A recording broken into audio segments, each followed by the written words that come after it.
Hello, thank you for coming to our YouTube channel. This is the part 3 of the presentation for external audit training. In part 1, we look at the pre-engagement activities.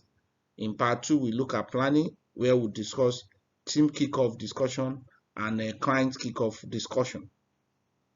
Today, we'll be looking at understanding the entities and its environment in the part 3 of this video. So if you have not watched part 1 and part 2, kindly go back there and watch. So I've also received questions from our viewers and followers asking about how do we do all this documentation, and my response is you need to have things like audit software like AuditMate that we use, or you create some Word documents, PowerPoint document to capture all this information that is required of us as auditor. But what is critical and we must never forget is that if it is not documented, it is considered not done. So to this episode topic, which is talking around understanding the entity and its environment, as auditor, we're expected to understand the nature of our client business. It's not just to go and tick up numbers, because if you don't know the nature of the client business, you might not be able to address the specific audit risk. Take for example, when you audit a bank, your audit risk is not the same as when you audit a manufacturing. For a manufacturing, for example, the big audit risk, the high audit risk you have will be things like property, plant, and equipment. Whereas for a bank, the major high risk will be your loans and advances. So you need to understand the client properly for you to be able to audit it effectively, to be sure that the client have applied right accounting principle. So let's look at things that we need to do when we talk about understanding the client business. First, you need to understand the competitive position within the industry this client operates. How is he positioned? Is he the market leader? Is he a small operator? Is he a big operator? We need to know. We need to understand the organizational structure. How is this client structured? Who and who reports to who? Is there a board? Is there a board committee? Do we have management committee? Do we have organogram that clearly spell out some of the essential structure for effective running of that business? So we need to understand the organizational structure, the accounting policies and procedure. It is important as auditor that you understand your client accounting policies and procedures, and also be sure that the accounting policies that are being used for transactions are appropriate and correct. You must understand the ownership. Who owns the business? Is there a majority owner somewhere? Is there a subsidiary? All of these things are important. Understand the capital structure. How is the capital structure? Understand the product and service line. What kind of product, what kind of service line does this client offer? The critical business processes, we must understand the internal control. And then I go to understanding the client business again, industry, regulatory, and other factors. Again, we need to understand the regulatory requirement of our client and the industry they operate in, the peculiarity of that industry. Are there specific things happening in that industry that you need to be aware of? Like for example, today, if you operate in an airline industry in Nigeria, for example, you know that there's so much things going on in that place. There is issue of fueling, there is issue of some of them even going out of operation, which means as auditor, we need to pay attention to those things and see how it will affect or impact on the audit we are carrying out. We must also know the major laws and regulations affecting our client. In fact, we need to review and check that ultimately our client is complying with those laws and regulations. How is technology affecting it? Is the client in an industry that there's so much technology changes happening? We need to know. We must know the objectives and strategies and business risks of our client.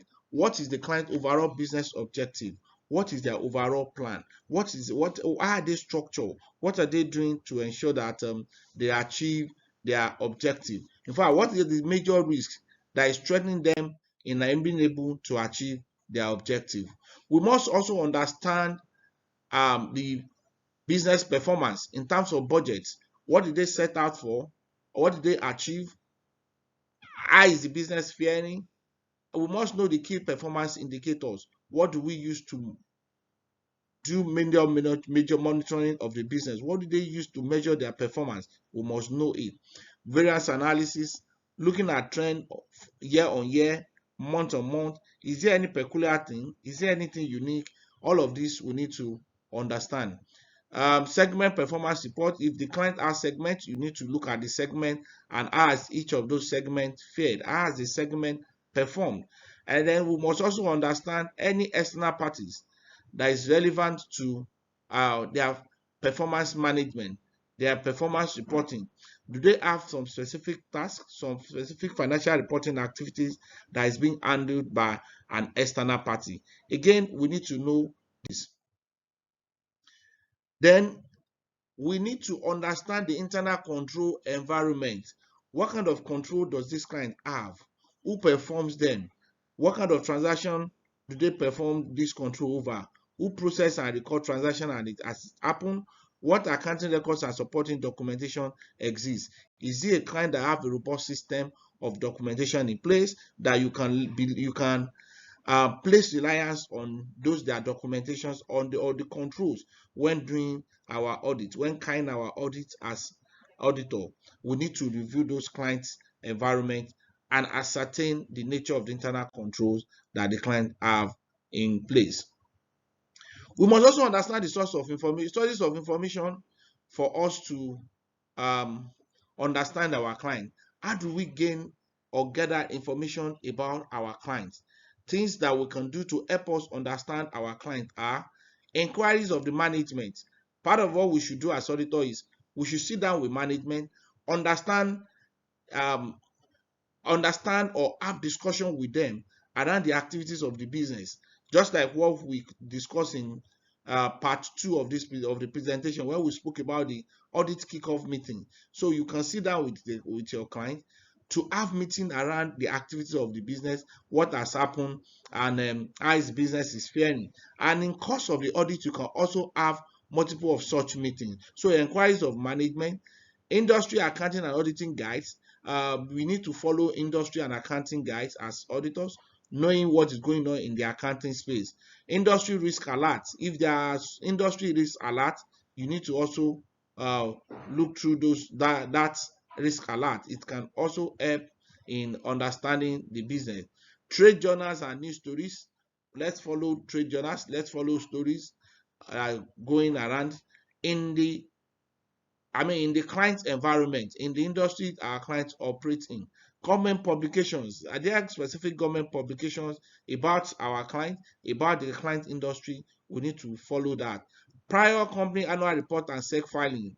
Again, you can look at the prior financial statement that was issued for that company and also look at the returns that have been made. Prior tax return, if there are prior tax return, which there have always been, look at your tax filing. What are the kind of conversation between the client and the tax authority? What are the kind of returns that were made? All of this will help us in understanding the client. Electronic sources, tour of plant and offices. Again, we can go around the plant and offices to also understand about our client. Analytical procedure, one of my favorite, doing analytical review on the financial statement so that we can gain understanding of the client business. You look at the numbers, you compare the numbers, you analyze the numbers, you ask questions.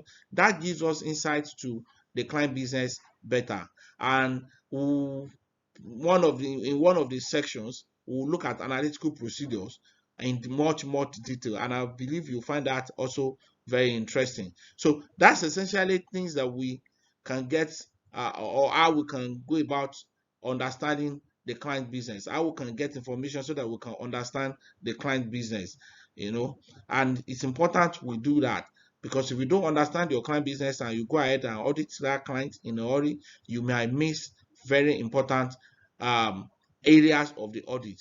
You might find out that you've not audited that client appropriately. You've not addressed all the major risks that client is facing. So the statement of cash flow and obtaining understanding of the client is also part of it. So I thank you for watching this part 3. We will continue in part 4 And in part 4, we'll look at risk assessment and materiality. So if you still like to continue, you can look for part 4 of this video and watch it. Don't forget to click or subscribe to our YouTube channel so that you continue to get alert when we publish videos on our YouTube channels. And you can also send us an email or call us up on the number being displayed. Thank you very much for joining.